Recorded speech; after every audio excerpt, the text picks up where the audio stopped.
Morning, everyone. Welcome to a new week, Monday morning. In our 10 a.m. business meeting, we just start out with employee labor and insurance.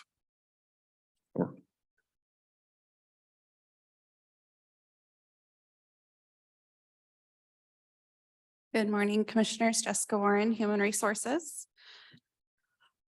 First item I have is a request to fill from Facilities Maintenance. One of their maintenance mechanics has put in his 2 weeks notice. He's returning to his former employer, so they'd like to fill his position. Okay. Yeah. How long had he been employed here? It would almost be a year in August, so he's a relatively new employee. Okay, thank you. I don't see any objection. I'm good. Yeah. Okay. Thank you.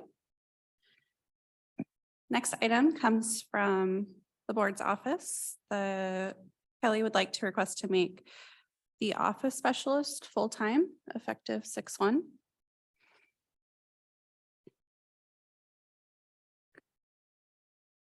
Where's she at now? She's currently part-time. I believe she works 3 days a week. And there's a need for her to do some more work, so. I haven't touched base with Stacy in quite a while, it seems like, so I have no idea.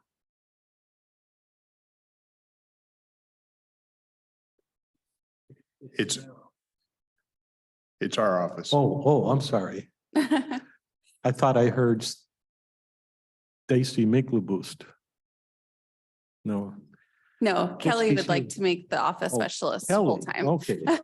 Let me scratch that. I have talked to her occasionally. Yeah, I'm okay with that. There's the board clerk and there's the county. I apologize. Okay. No wonder she looked frantic over there. What the hell is he talking about? And then last item, I have been working with the prosecuting attorney's office as well as Ogletree. Our Ogletree contract is expired and they're still working on a couple outstanding items for us. So I worked with Doug to have a contract extension through the end of the year, and then we can revisit and hopefully have a couple of those items tied up and completed by the end of the year. So I wanted to workshop that with you, and then if you guys are in favor of it, I put it on the agenda for next week. These are personnel law specialists. Correct. We have Nicole Tideman working on most all of our new items. We just have some items that have carried over from last year that we're still working with Ogletree on. So eventually she'll be the one that does our person. Yeah, she's taken over all the new items that we have. I haven't worked with Ogletree as much, just on some of these carryover issues. So you're gonna workshop this? I just talking to the board about it. I hope to have it on the consent agenda next week. I just didn't know if you had any questions.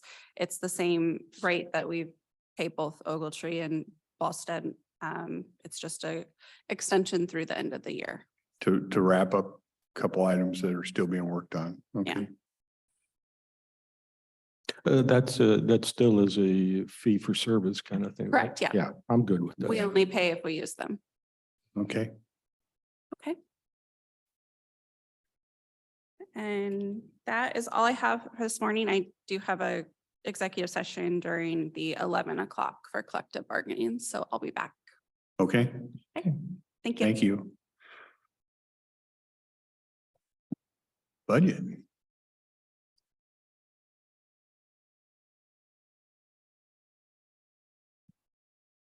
Good morning, Commissioners. Kathy Funk Baxter, Finance Manager. Last Commissioners meeting, our business meeting. You asked about ARPA, and I believe y'all talked about that clawback.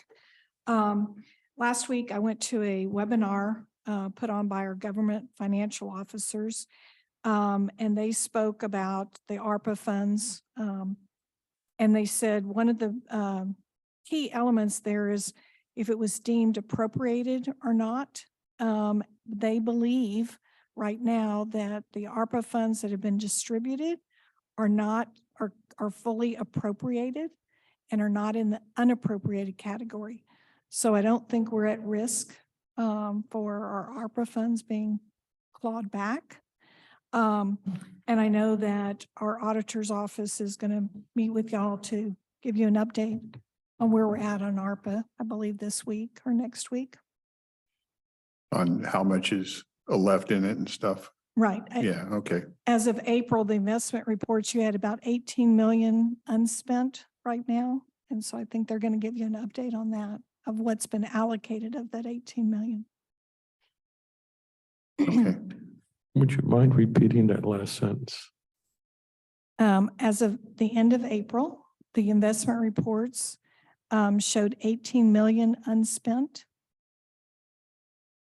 And then the auditor's office is going to give you a briefing on what's been allocated of that 18 million. Okay, thank you. Okay. So the class you went to, the concern we had last week that some of these funds might be pulled back, it appears per the definitions that they're giving you that we're okay. Right. That's what we they don't- reported to all of us. They said that there's been a lot of discussion about the clawback, but the key element there is what is appropriated and what's still unappropriated funds. And they believe that because ours was already distributed to us, it's considered appropriated. Okay, so they're talking about appropriation from the feds, To us. not appropriation from the county to somebody. Correct. Right. And So some counties haven't even applied for their ARPA funds, huh? Yeah, I don't know, but in our case, I believe that we're pretty safe because ours has been distributed to us already. Okay. so a question, the 18 million that's unspent, I thought we took about 10 million right off the top and put that into the general fund. I think you had two distributions, if I'm correct. You had a 10 million distribution and you had I can't remember what the other one was, but off the top of my head, and you're able to apply lost revenues Right. for most of those funds. And I believe that y'all did. I believe the auditor's office can give the full details of all that. So what happened is that we've authorized expenditures, but those expenditures haven't been done yet. For example, the Woodland interchange. Yeah, set no, that no, no, aside. but that's not my question, Yeah. because any ARPA funding that went into general fund should be viewed as gone. And we got about 11 million in two tranches of about equal size. Mhm. And here we have 18 million, you say is unspent. I would have expected a number closer to 11. Yeah, I don't have all the details on it, but that's what's sitting in the investment report. Oh, so if I look somewhere at a line item, I'll find 18 million? Mhm. Huh. That does surprise me. It does. Is anybody online that could help us with this? I understand Kaylee's going to come. On Yeah, Mondays. she's off on Monday, All right. but I'm not sure if she's scheduled to meet with y'all Wednesday in work session or next. She was planning to show, either on a work session. She's Oh, on. she's Here she on. comes. She's online. Good morning. Good morning. Sorry, I just hopped on, so I missed the question. Oh, okay. The question is, Kathy reported that of the ARPA funds, we have 18 million unspent, and I think that number should be closer to 11, maybe. And the reason being that the amount we took into the general fund should be viewed as already spent. Yeah, so 18, we're currently preparing an updated report to bring to the board tomorrow at 1:30 after filing our last quarterly. We're compiling all of those numbers. So 18 million is not accurate as far as what's been allocated. So you've definitely allocated more than that. And sorry, I didn't have those spreadsheets open, so I'm trying to get them open now. Hey, Kaylee, while you do that, I was trying to fight over as a panelist to speak on what Kathy was presenting, and she is correct. She's showing that amount in investment reporting because when you allocated a certain amount of ARPA funds to revenue loss, it went into the general fund. Well, we don't just sit on those dollars, we invest them. Though that money is now invested. So Kathy is seeing that as an investment. That doesn't mean that it hasn't been allocated. Just kind of wanted to clarify that. So That's correct. Yep.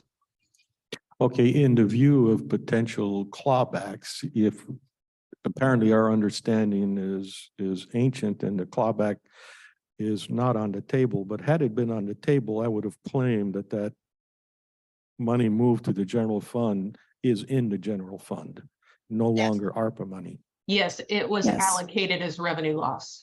Yes. And I can also tell you that in my quarterly report, I automatically claim our 10 million revenue loss. So that's completely off the table with the federal government. And then I also have put in all of our projects.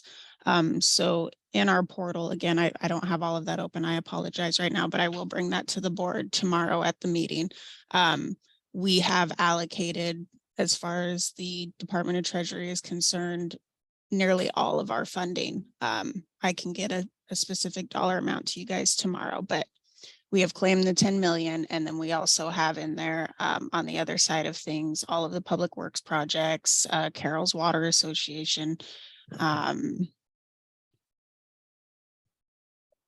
Sorry, I'm trying to think of all the things off the top of my head. Oh, I think we can handle it tomorrow. Yeah, that That, we can take a look at that tomorrow. Kaylee, we appreciate the Okay. time. Yes, We kind of put you on the spot, so we appreciate. yes, I your time and apologize. No. We're making a pretty flow chart and everything, so the board will be able to see the categories, what's been allocated in each one, what's actually been sent out of the door. And yes, just like Kathy said, I leave everything invested because again, we get to keep those investment earnings. And I pull those into the general fund at the end of every year. So we keep it all invested until I spend it, and then I uninvest it as I send that money out the door. Okay. Thank you.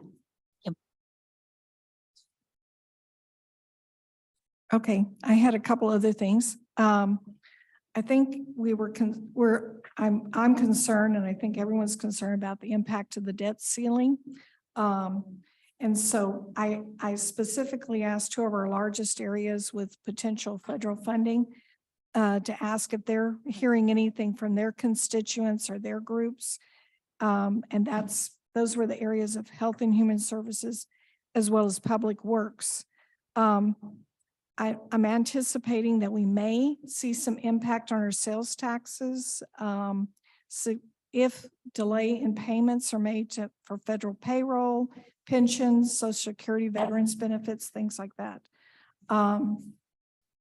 But I sent you this morning a little snippet that we collected of some ideas of what they're thinking might have an impact on local governments for the debt ceiling.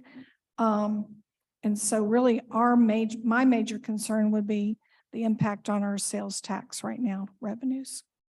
And I did collect our information for collections for the month of April that will be dispersed in April.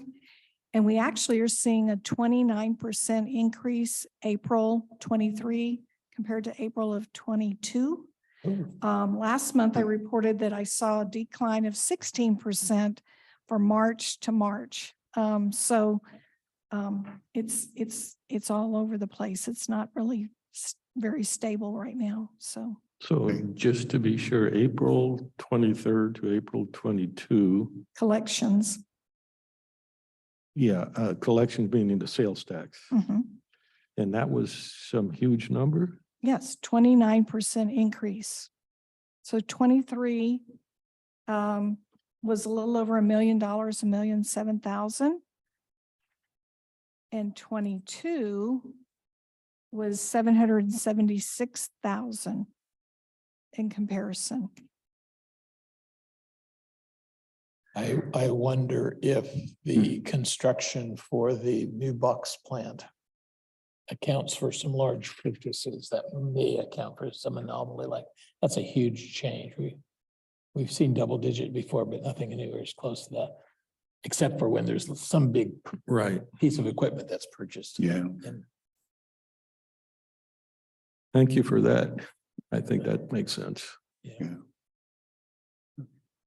And then I'm still meeting with major areas to go over budget for 24 and 25.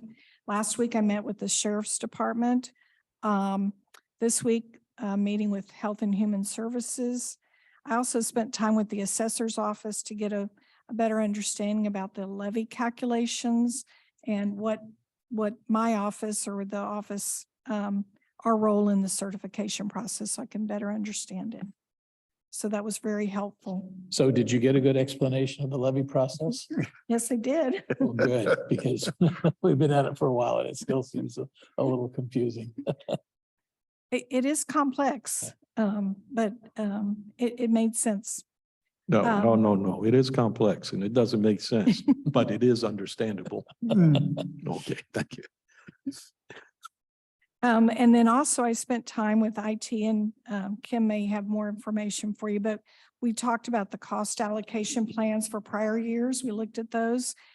We also talked about our process for 24 and 25 allocations.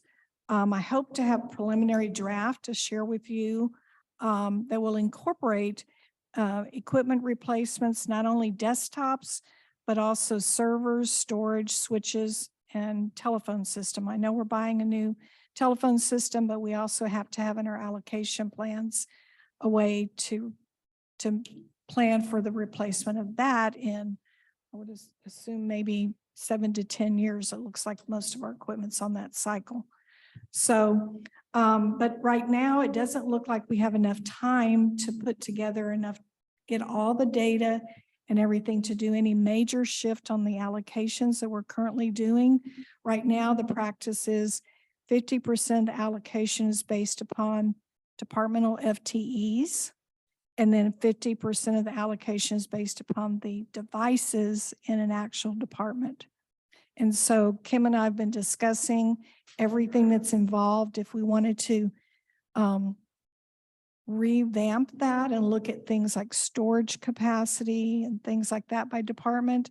And so we need more time to gather the information to really do a thorough job on that. So for this 24 budget cycle, we're proposing to stick with the current allocation method.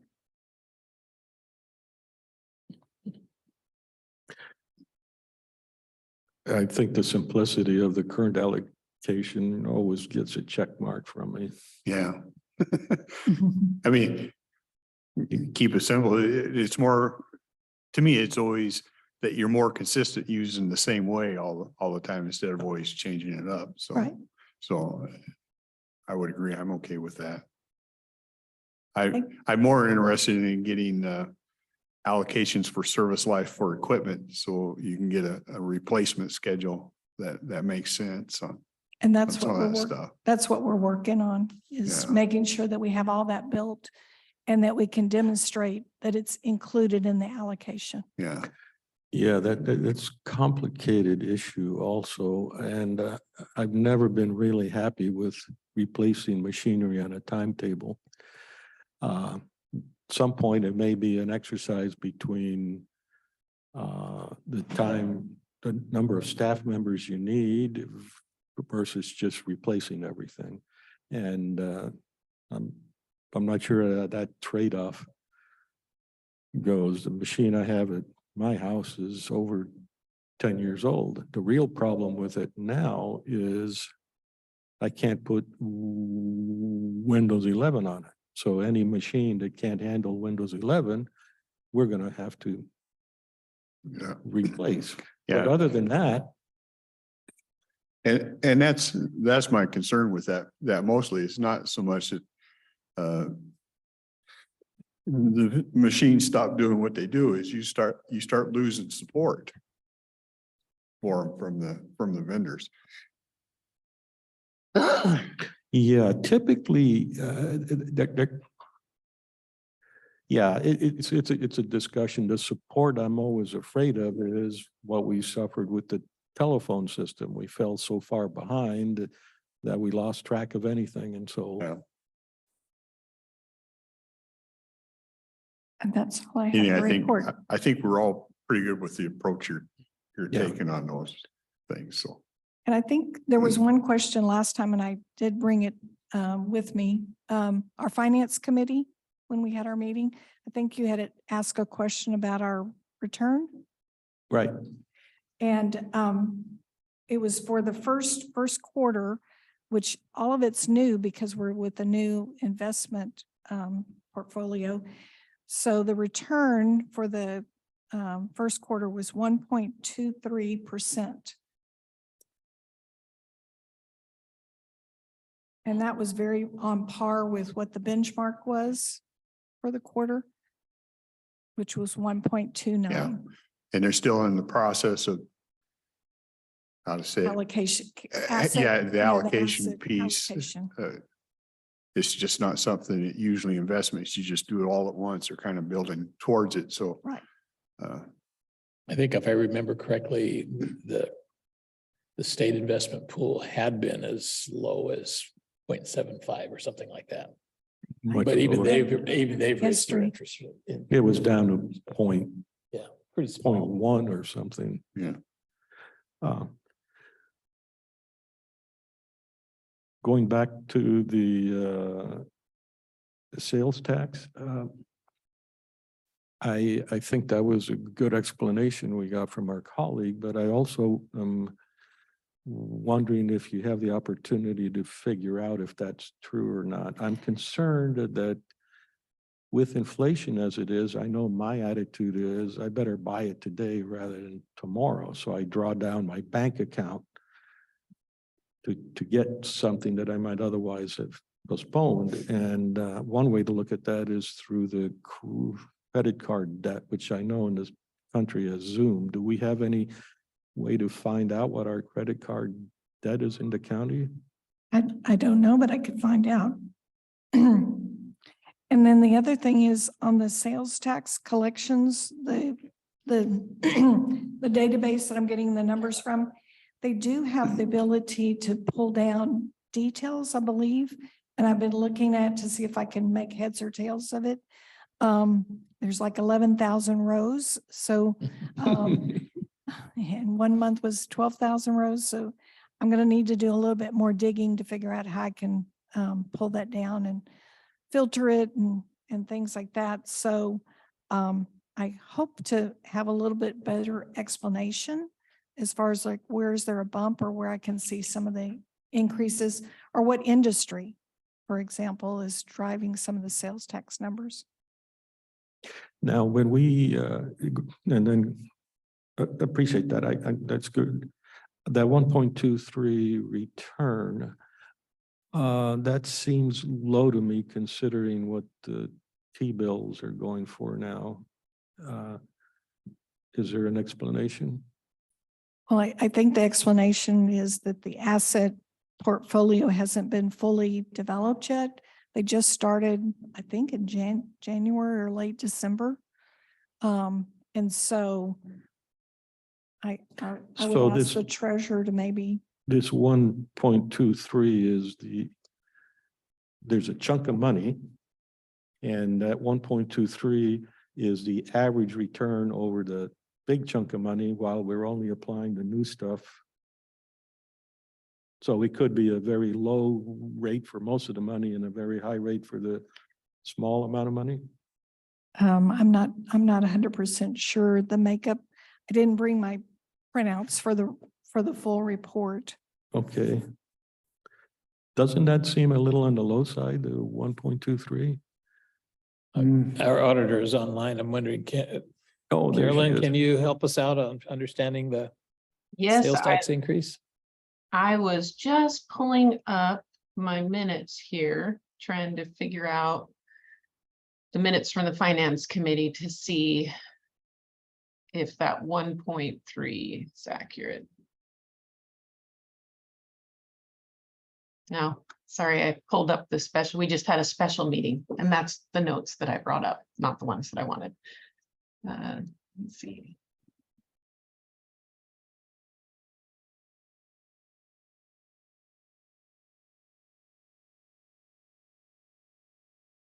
If you would like, I could probably share my screen.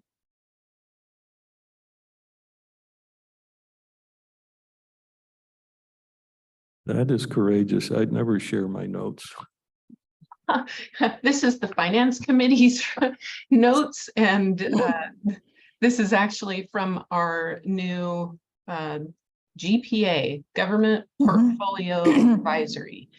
So they are presenting, if you'd like, I can share my screen. I mean, these are public information. Can you see them? Yeah. So they share a lot of information with us. Here's the first page of the report, and typically on about page 3, I want to say there's an overview. There we go. Well, you're going too fast. I can't read the column headings. Sorry, I wanted to get to the overview there so All that right. you can see the market yield, the book yield, kind of the allocation division there. And you can see. And Carolyn, the numbers I was sharing was from page 13 of that presentation for the return, the net. Oops. Oops, right This there. one? Yes.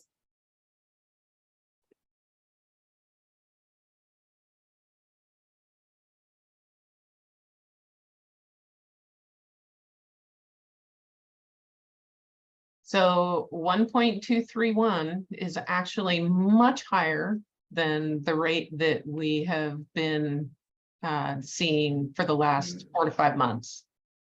But we do anticipate this to change pretty dramatically, since now we have GPA working on our side. So how can we see that expectation? Well, the finance committee, okay, sorry for scrolling so fast, sorry. I'm gonna change this view. So our minutes kind of share a highlight of what we're doing, what we're going to see, and I do give a copy to Kelly. So each time that we meet, these minutes from the finance committee should be shared with all commissioners, even though it's the chair that sits on the committee. So, you know, one thing that we noted in there is GPA advisors noted that the interest rate curve is lower and steeper, driven by concerns emerging in the banking sector and more evidence that the economy is slowing and price pressures are easing. Typically after interest rate hikes and the onset of an economic downturn, then the advisors warned that it's probably going to get worse before it gets better. So they're methodically building our portfolio for the long run. And did they define methodically, or can you give me a hint? Well, I am happy to provide all of the slides from the portfolio, from the presentation that they provided, so that you can see where our investments are, the terms of those investments, maturities, that type of stuff.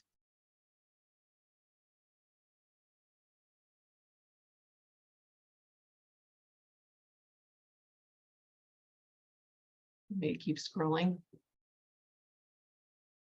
I guess we'll have to digest that offline. Yeah. Do you share my question, Mr. Chairman, since this is very familiar for you, I'm sure.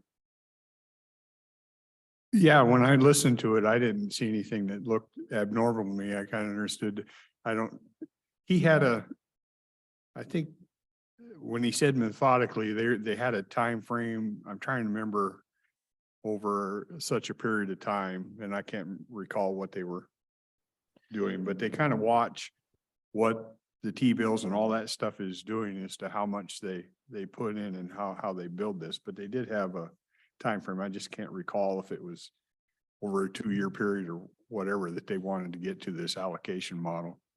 I assume But they're one of the doing, challenges with going to a new system is that we have certain investments that come due at certain times when you can get out and transfer them over. And I think I just saw that one of the maturity rate right now on our account is only a third of a year. Is that, do I read that correctly? the average So maturity. it's all of the short-term stuff that we're able to roll over. But short-term is still going to be pretty low interest rate, I think. No, the short term is higher than the long term. The short term is, what's the latest Fed fund rate? 4.5? It's pretty close to 4.5. But right now, our current portfolio is if you look at our asset makeup, we're very low on treasury makeup right now. And they have a target they're trying to get us to, I believe at 25% for treasury and 50% for agency. And so we're not near our targets yet. As I said, some of our investment pools are still lagging where they're trying to get us into the target. And when we get a 1.23% return, is the net after all Yes, fees? it's net of fees. Yeah. And if you annualize that, that's just for one quarter. And if you annualize that, it's ranging in the range of This is a quarter. That's a quarter. just 1 quarter. Sorry. I'm only off by a factor of 4. So, No, we're good now. Okay. sorry. I'm going to send the latest minutes out to you via email, just for you to browse.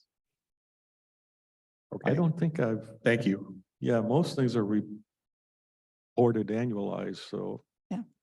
Well, because you're very new in this whole category, this whole investment, it's only been since January, if I understand correctly. Yeah, I know. But you can get a PE, Yeah, a they didn't. TTM or. Yeah. And then just to bounce it off what I'm seeing in the budget versus actuals, we are significantly up in our investment income actuals versus what we budgeted too. So that's a very positive Yeah. thing. That's a positive thing, always, right? Yeah, That's actually is a good thing. I hate to Yeah. predict yeah. and get this. Anything else? for No, Kathy? Okay. that's it. Thank you. Appreciate it.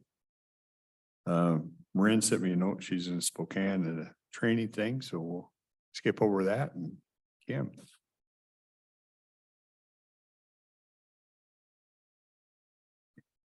Boy, I saved all my questions for Kim. Good morning, Commissioners. Kim Hort, IT Director. I wanted to follow up in regards to some conversation points we had last week in regards to indexing of data. I'm looking into a module that we have with Varonis, not with Varonis, but Varonis is a company that we use to, collect data and make sure that, people aren't accessing the wrong files and know where our HIPAA data is. I believe we've discussed that in more detail. several months ago, but they do have a module that would help allow us to do public records requests, searches, or indexing for items that are out on our file servers. And then I've been talking with Kelly and the development team for Laserfish. Currently, we're not collecting a lot of metadata on the board agenda collection. As we're developing the new Agenda Quick replacement that will allow us to index more data and make things more searchable. That's going forward for anything that's on Agenda Quick. But Correct. then there's a universe outside of Agenda Quick. Yes. And so I wanted to address not only the agenda items, but also things that are out on our file server. So I'm looking into pricing and can provide that information to you once I get it. And that's for that searching tool. Right. So just offhand, are there hot leads? Oddities, is that what you said? Yeah, To what? 2 of them. Okay. To do what? Oh, unfortunately, unless you speak right into it, it's really hard for me to hear. So I'm trying to get every other word and I'm putting it together. I don't know if these things help or not, but so I didn't fully follow everything except that you are trying to figure out how to go about things. And so Correct. by hot leads, I'm referring to, do you have solutions, prospective solutions in hand? Yes. And that's what I was trying to articulate, that there's an additional module from a vendor that we already use that can help. And which vendor was that? Veronis. The Verona's people. Now I understand that word. I remember. So I'm not trying to just focus on just agenda items or things that's going through Agenda Quick. I'm trying to also articulate an indexing tool for what's on our file server as well. Okay, and one thing of interest is a tool that will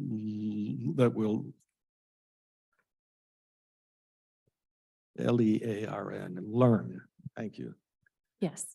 The Veronis tool specifically is an AI platform to where it will learn Excellent. patterns and behavior. So after a while, when we are asking about things that are 5 years ago, it'll say, okay, it'll learn to do that more quickly. I'm not entirely sure about the full functionality of that module, but Okay. that's my understanding. Well, that should be a pretty easy requirement for them to handle. So I look forward to that. And as I learn more, I'll share that with you guys. Okay. Another update is in regards to policy development. I'm working on the retention policy that you had requested last week. In addition to the popular topic of AI, like ChatGPT, I think we need to address a policy for that as well. That's a pretty complex thing, and your team is made up of? Can you repeat that? I'm sorry. Maybe mine aren't working either. You're on the retention policy. It is you and the clerk and the PA's office. Yes, I do run our policies through legal. They're not necessarily sitting in on the retention meetings anymore. That used to be Nicole Tideman, and due to the shortage of attorneys right now, they don't have the time to join us for those Good sessions, point. Okay. Thank you. but they are involved. So that's a thing to note, is that we still have a deputy civil attorney opening, I think. And we're drawing on Nicole for things outside of HR, apparently. Jessica is saying no, and you're. Oh, right, but I think what you just said is you're using Nicole. I'm using David Berger and Doug Jensen to run my policies through for review. Okay, you pulled out Nicole's name for what reason? She used to be on the committee when she was. Oh, she county used employee. to be. Yes. Okay, So they thank you. used to be present during those retention conversations. However, I loop them in as a side conversation. So they're not part of that core conversation we're having, like workshops. I believe we do it monthly. But they are a part of the So legal. have you review. talked to her about this in the past few weeks? Not to Nicole, but with Doug Jensen and Oh, of David course. Berger. Okay, thank you. Kim, can you give us a timeline on when you might have a recommendation for us? You guys had asked for a month, so I'm working on having policies, The worked through. the retention policies. Yes. So that'll be in June. Mhm. Yes. Thank you. Last week. Always a good question. That's next week too, isn't it? It's going by too fast. Yeah. Last week, I was a part of several interviews for IT staff, particularly the deputy director position and the IT technician specialist. I do believe we found our candidates, and I'm working on the job proposal and offer to them today. So the next time we meet, we should have names and. It's start been dates. kind of a long process, hasn't it? It Yeah. has been, Yeah. yes. Are they from around here? The technician, yes, they were born and raised in Cowlitz County.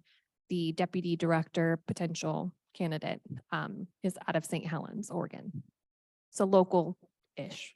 Okay, yeah, I hope we, in conjunction with HR, we do a very solid background check satisfaction. I know it's really difficult because nobody wants to answer any questions outside. I don't mean you, I mean out there. This week, we're going to be finalizing our state archive grant applications. The commissioner's office is applying for the electronic signature feature with DocuSign. So we're going to see if we can leverage that funding for that. And then there is a need for document storage. So a lot of departments have gone digital, but we need to have the capacity to store the data. So I'm working with Superior Court, who just recently imaged and has about 30 terabytes of metadata and documents. So just kind of proactively thinking on making sure we have storage for our digital records. How much storage did you say? 30 terabytes. It was a lot. Over what period of time did they collect that?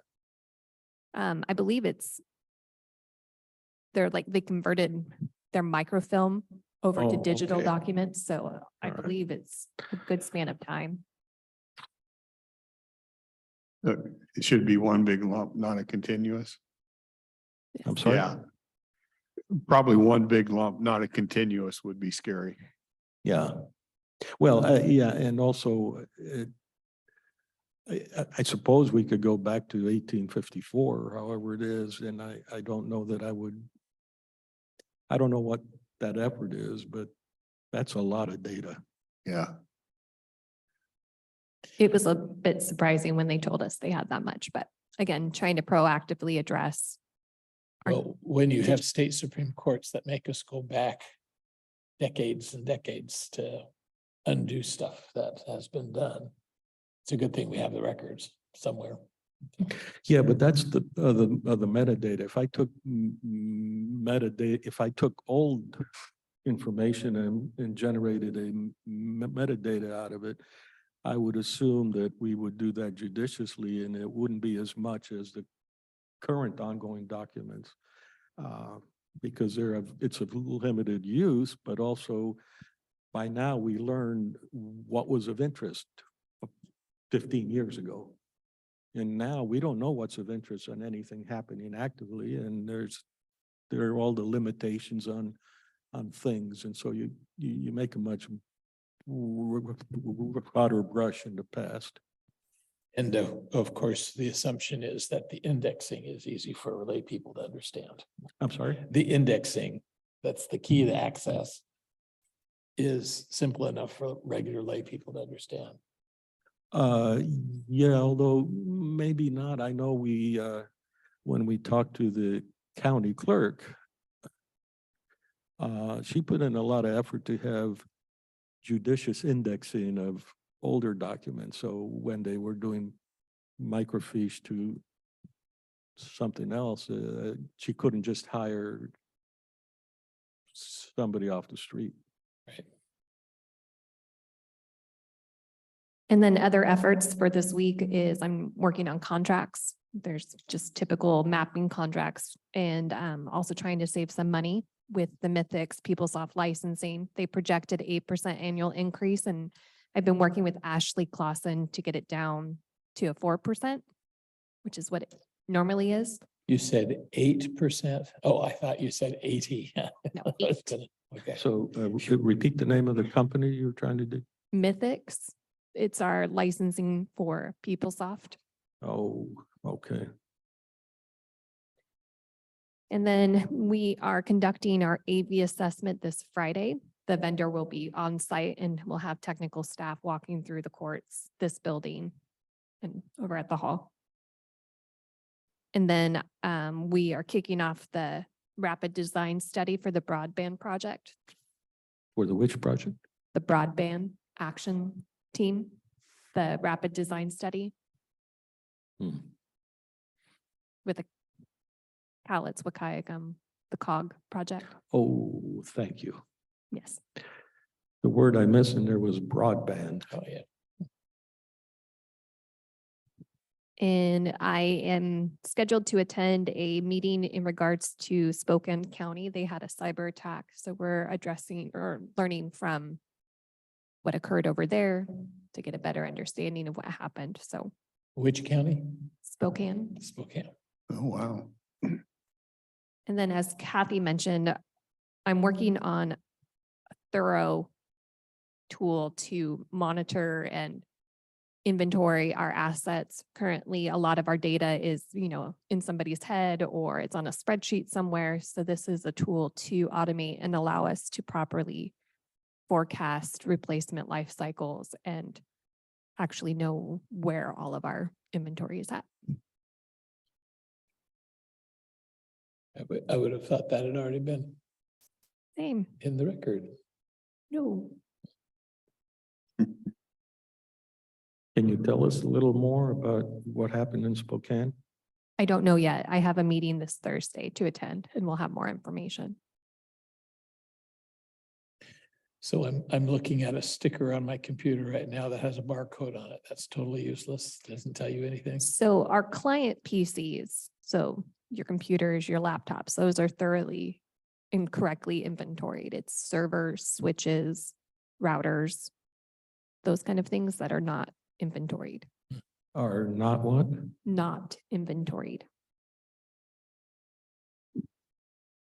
These guys are in inventory, but the back rooms, servers and Nope.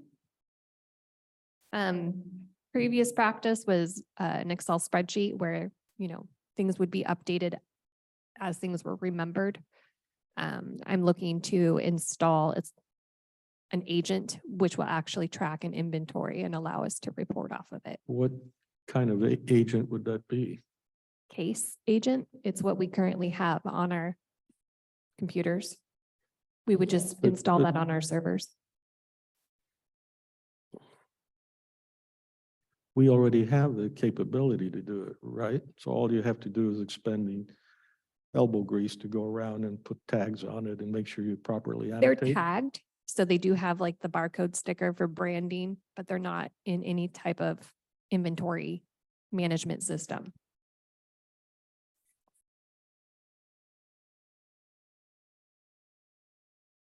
So you want something more sophisticated than a spreadsheet? Because the spreadsheet's not maintained. And it hasn't been maintained. Yeah, and how would this new tool allow for increased maintenance? So what it does is we install the agent onto the server, similar to what we've done for the laptops in front of you.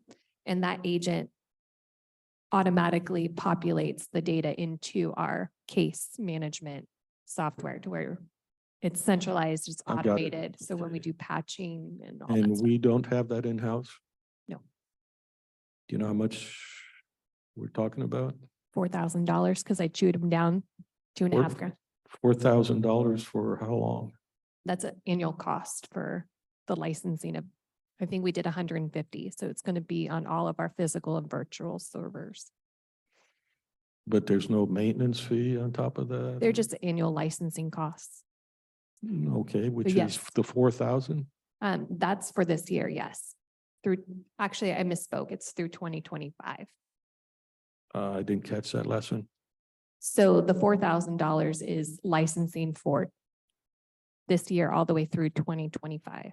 So it's a multi-year. Okay, so it's pretty modest. It is. Okay. They were trying to charge us close to $8,000, but I was able to negotiate and get some licensing rivals, and they outbid each other. So it was pretty fun. Yeah, I would think it's a pretty easy tool to develop. Mhm. Okay. And again, it will allow us to report accurately on the equipment that needs to be replaced so that we can do proper budgeting and life cycles. We keep servers for about 7 years.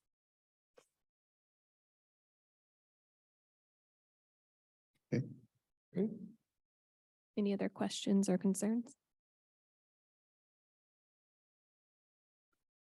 I don't hear any. Thank you. Appreciate your time. Couple minutes for miscellaneous. I had one thing I wanted to run by my colleagues here and just if there was any interest to look at it further. I was at I think you guys know I attend council meetings, and I was at Kelso last Tuesday. And they had a presentation, and I don't remember the name of the firm, but a presentation on this senior housing project they were working on. And I think if I remember right, it's about 40 units and it's going over and I'm wondering the flavor of the board, if we have an opportunity to help with that at a county level, if we entertain that. What's the kind of housing? Student housing? Senior Oh, senior housing. senior housing, Yeah. kind of like, and I don't know what the opportunity would be for us, but I would personally, just me speaking, it piqued my interest enough that I would like to learn more about it when we start talking to seniors. Yeah, I'm okay. And obviously Campus Towers is a good example. Yeah. And so I'm not sure what it is about Campus Towers that makes it so successful. It just may be the demographics are such that they no longer at 55, we don't longer have spray cans and we go Yeah. around and we tag buildings just Yeah. for fun. So if the my fellow commissioners didn't have any objection, I would like to talk with them and maybe see about them giving us a presentation and just learning more about it. But I didn't want to I'd go like out there that. and have you hear Yeah. about it So the outside. the senior housing that we've assisted or the subsidized housing, affordable housing that we've helped with in the past have been by using the document recording fees. Yeah. So if we've got money available and that's a worthy project, that Yeah. would make sense. Okay. I'll reach out to them then and see if they would be interested in helping us understand it a little better. That's good. Appreciate that. You've got a hand up?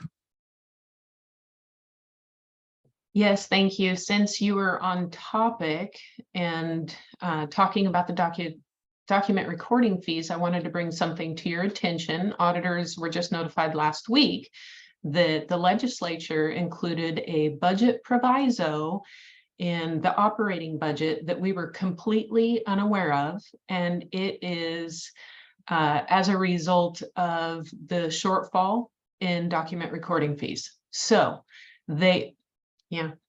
The So I wanted- shortfall with respect to, document recording fees because we had seen this incredible revenue from 2019-20 during the low interest rate era. And now that has completely fallen off because of the high interest rates. So the legislature is worried about programs that local governments have funded and that shortfall in that revenue stream.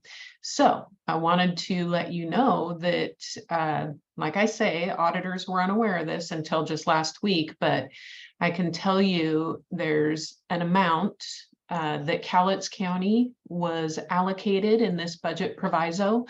I can tell you that the total, I want to say it was $9 million for fiscal years 24 and also 25 due to the shortfall. But Cowlitz County is due to receive $128,956 in fiscal year 2024 and the same amount in 2025 for a total of $257,911. Just letting you know that that's in addition to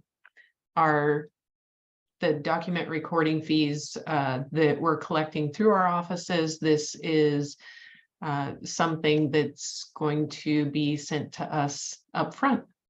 So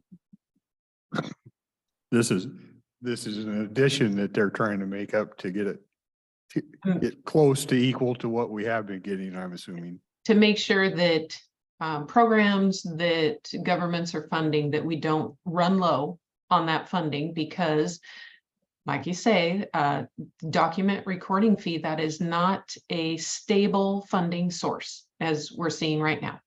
So I'm happy to send those calculations to you guys. We just literally found out about this last week. So 2 comments. The one comment tongue in cheek, we just heard the IT director negotiate. So why don't you go negotiate with these people and tell them that twice what they're offering is the only acceptable amount. But let's at least Maybe I'll round it hire up, Kim. right? Kim seems really good at those negotiation skills. Maybe I'll put her to work. Yeah. We can round it up to $500,000. And the other one is just a little bit of advertisement. We've been pretty careful, and the chairman has mentioned several times how we use the money prudently, and we don't want to put money out there for operating costs. And this is one fine example. I'll forward the information that I have. Okay, thank you. Thank you, Carolyn. We have a couple minutes. Anything else?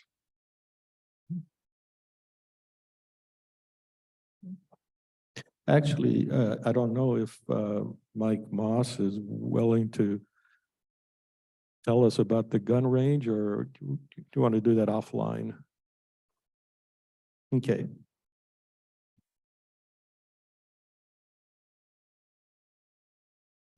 So we got just a couple minutes till 11.